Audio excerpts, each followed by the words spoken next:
Uy! Mang Sol! Napadaan kayo. Pasok ko. Yep. Nakita ko kasi yung dining table. Binenta mo? Oo. Upo mo.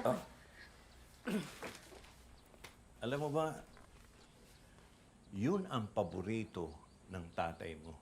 Actually, yun ang kauna-unahan niyang binili. Dapat mo ba ako magpaalam sa inyo, Mang Sol? Hindi naman. Kaya lang, nagtataka ako. Bakit? Aalis na po kasi ako uli. Binenta ko na ho itong bahay. May buyer na. Pipirmahan ko na lang yung kontrata. Oh,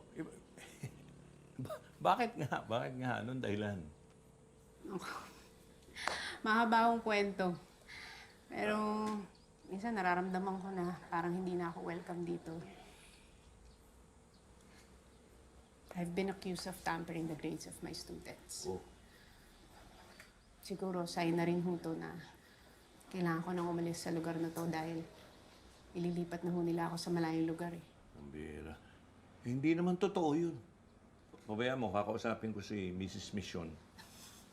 Hindi na ho, Mang Sol. Okay na ho. Okay na ho. Huwag niyo na ho gawin yun.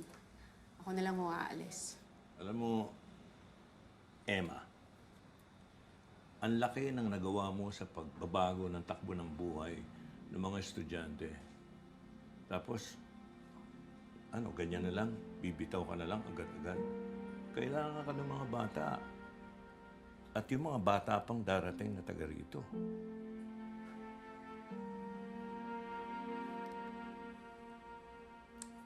Paano naman ho ako, Mang Sol? Oh, Hindi na nagbago yung buhay ko. Tuwing nandito ako, lagi ko lang naalala kung bakit hindi ako naging masaya nung kasing edad nila ako. Fulfilling, oo. Pero kasi tuwing uuwi ako dito, mas lalo ko lang naalala kung bakit kahit kailan hindi ako magiging masaya. bakit? Hindi mo pa ba napapatawad ang tatay mo?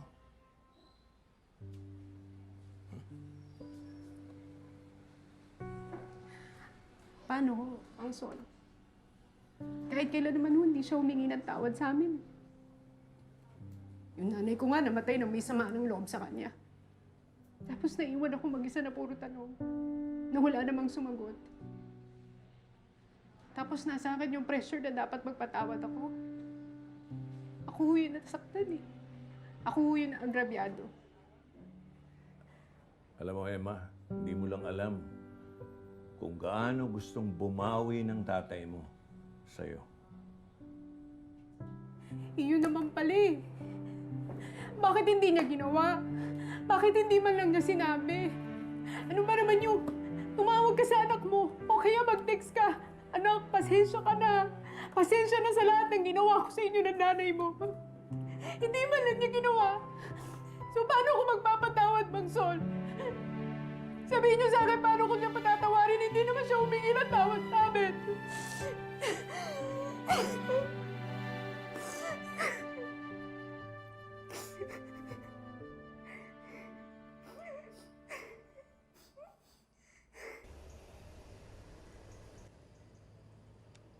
Weng,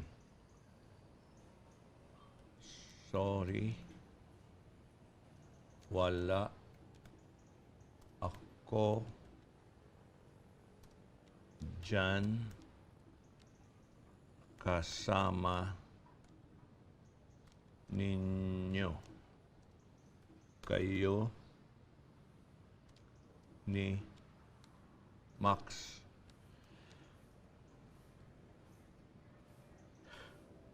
Soon.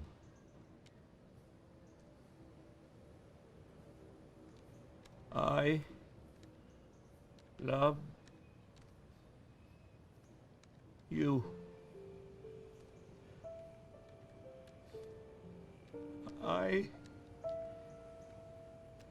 miss you.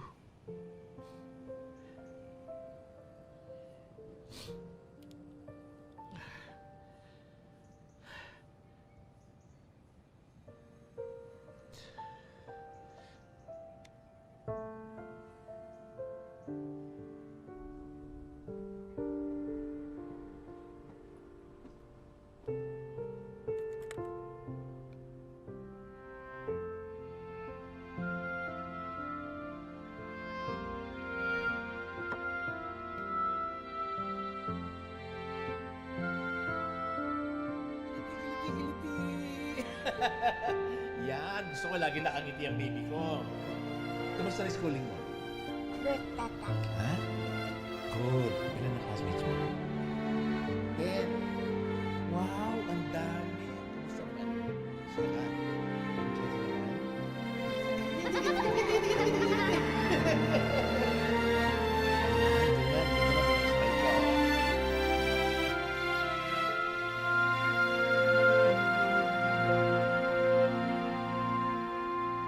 Yung ex mo daw si... Ay, sorry.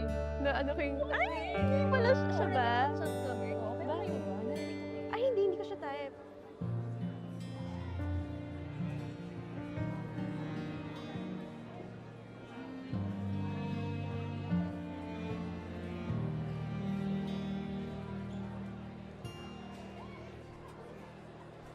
Minsan sa buhay may mga pagsubok na pilit tayong tinutumbang.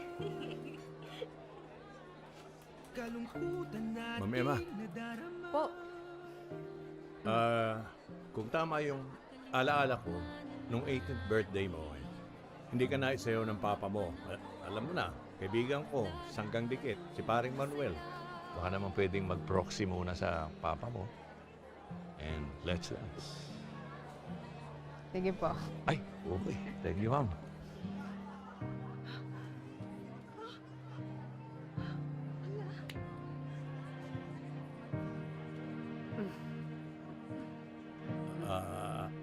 Alam mo, sa totoo, Ma'am Emma, kaya kita gustong makasayaw. Ayokong sayangin ang pagkakataong ito. Dahil very close kami ng papa mo. Parang kapatid ko yun eh. Kung mamarapatin mo sana, kunwari ako ang papa mo ngayon. At sasabihin ko sa iyo, anak, I'm sorry. Nagkulang ako sa iyo. Sana mapatawad mo na siya.